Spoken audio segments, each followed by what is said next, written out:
Hi everybody, I'm back. Sorry for the little bit of a delay. I don't know how these YouTubers do it. They post every day. I just don't have the time for this stuff. But I'm doing the best I can with a family and a business to run. So anyways, here I am with another episode of Curious Minds Want to Know. And for this episode, there's so much happening in the news of politics. I can't keep up. So I'm doing something a little different. I'm gonna mix politics with a bit of social commentary and an opinion that I have.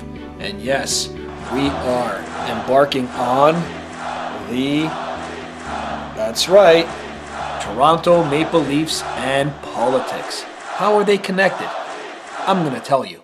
I think that Canadian citizens are a lot like Toronto Maple Leafs fans. Yeah, you heard that right. Now, before my friends from Vancouver, Calgary, Edmonton, Montreal, Ottawa, any of the Canadian teams, before you go nuts saying, well, what about us? This is not a compliment. I love you guys, but is there anything more sad than a Toronto Maple Leafs fan? Up for Richard, stopped by Marcel Pronovo. It's Hooper, flicking it down the ice to the blue line. 3 seconds, 2, 1, the game is over. The Toronto Maple Leafs have won the Stanley Cup. And no, not since or in my lifetime have the Leafs ever won a cup.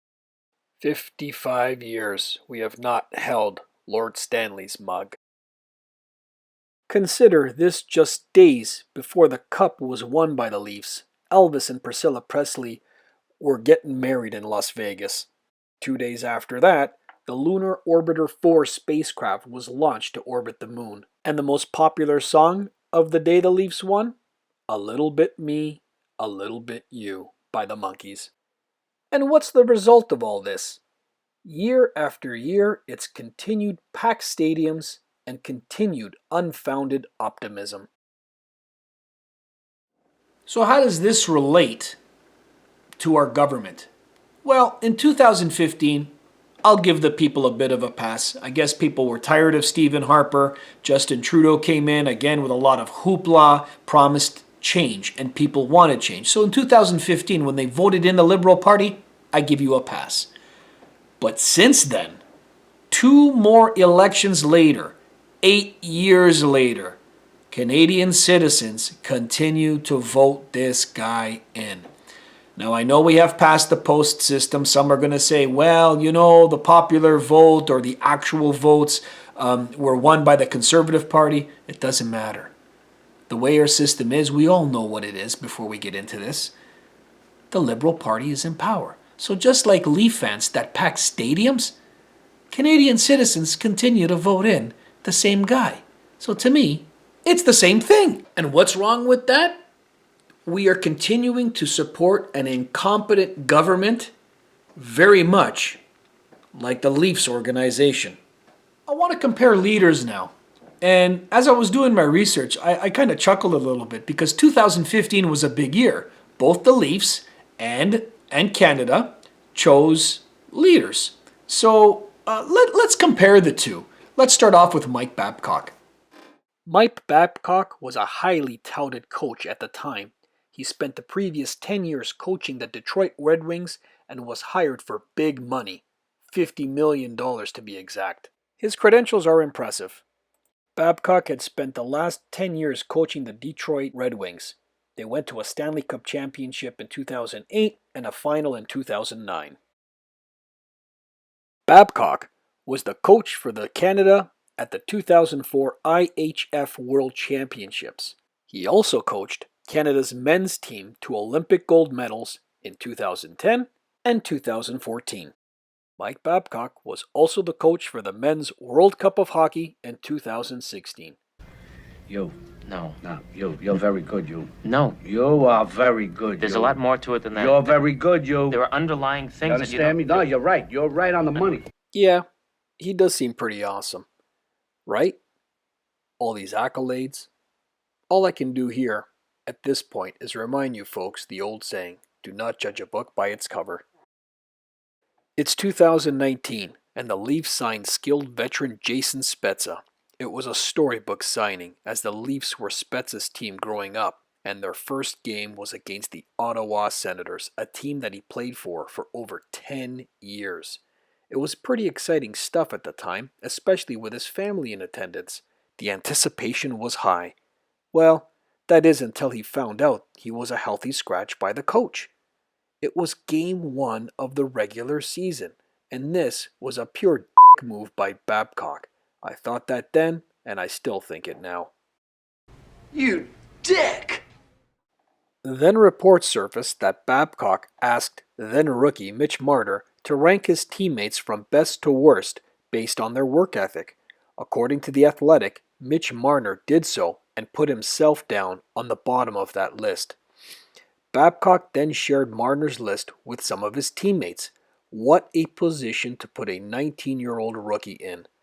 This eventually did lead to Babcock's firing, and oh boy, did the floodgates open on Babcock's coaching tactics. Not only were there stories of this exact kind of thing happening before, but different and very specific situations exposing Babcock's controversial coaching style. Pardon my French, but you're an asshole! In 2005, Mike Babcock was just hired to be the new bench boss of the Detroit Red Wings. One of the players to take Mike Babcock's heat was Johan Franzen. Initially, Franzen hid what happened, but eventually came out with the truth. Teammate Chris Chelios, and Hall of Famer by the way, helped by launching and corroborating the story. It was in the playoffs, and Detroit had lost to Nashville, and some of the things that Babcock said to him was blatantly verbally assaulting him on the bench. Franzen, who was suffering from a concussion at the time and suffering from depression, he broke down and had a nervous breakdown, not only on the bench but after the game. Here's a quote from Franzen himself. "He's a terrible person, worst I've ever met. He's a bully who was attacking people. He would lay into people without any reason." End quote. You! Franzen wasn't the only one who opened up about their experience with Babcock. Mike Commodore also elaborated on his not-so-cordial relationship with the coach that spanned about a decade.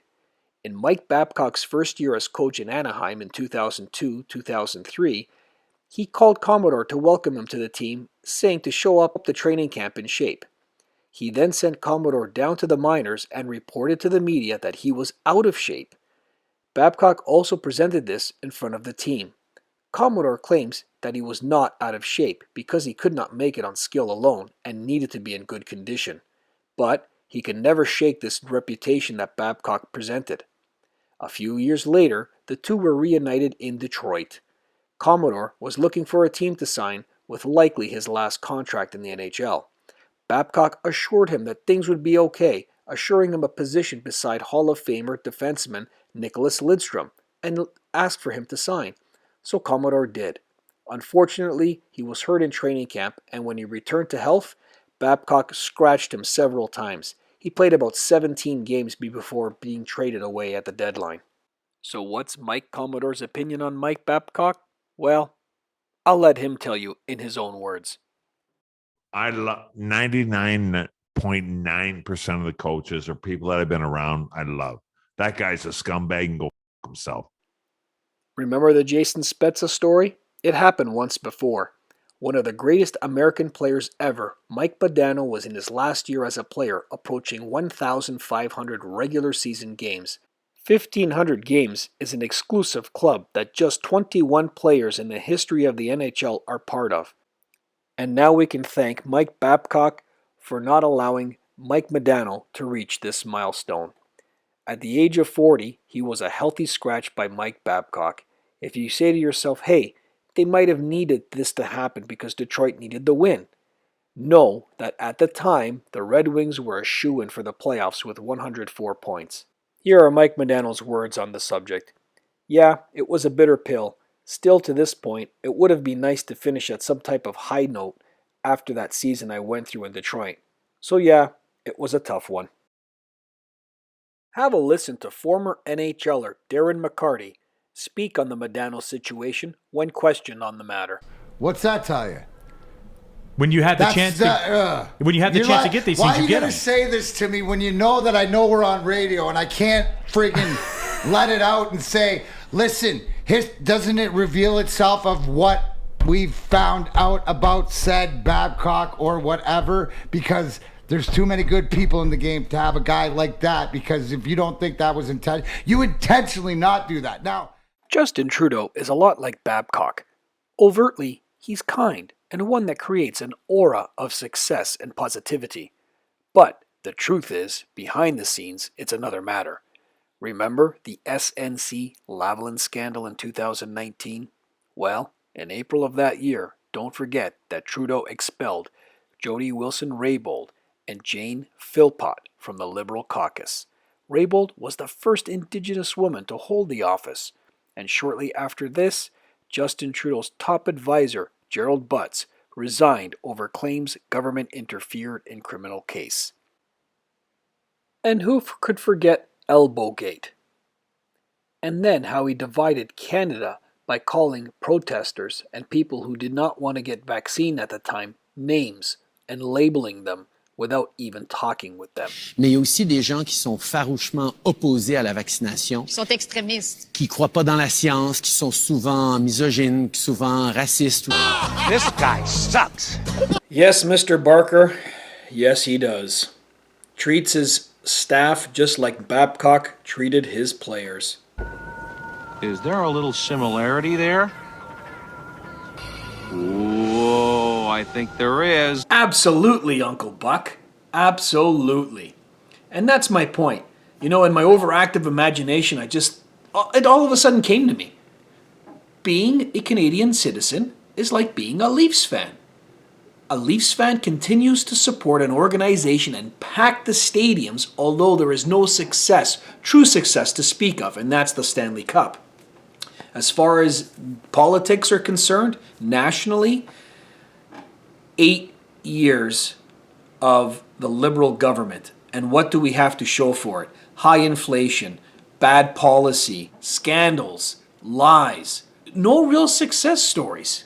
I mean, we continue to support this, and I say we have continued to support this because he's been in now for 8 years and 3 elections. Which leader do you like better?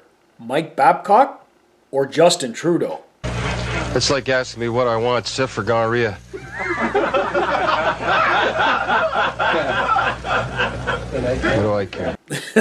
Well said, Grapes. The next clip is probably very much how a lot of us feel about our government and the Toronto Maple Leafs. Another similarity.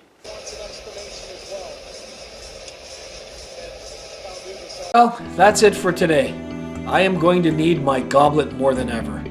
For one, Trudeau's in power for a little while longer, at least until 2025, and the playoffs are fast approaching. And how are the Leafs going to do this time? Are they going to get out of the first round? It's been what? About a decade? Please don't forget to like and subscribe. Remember, I can't post every day. I do the best I can. Thanks so much and have a great, great day. Salute.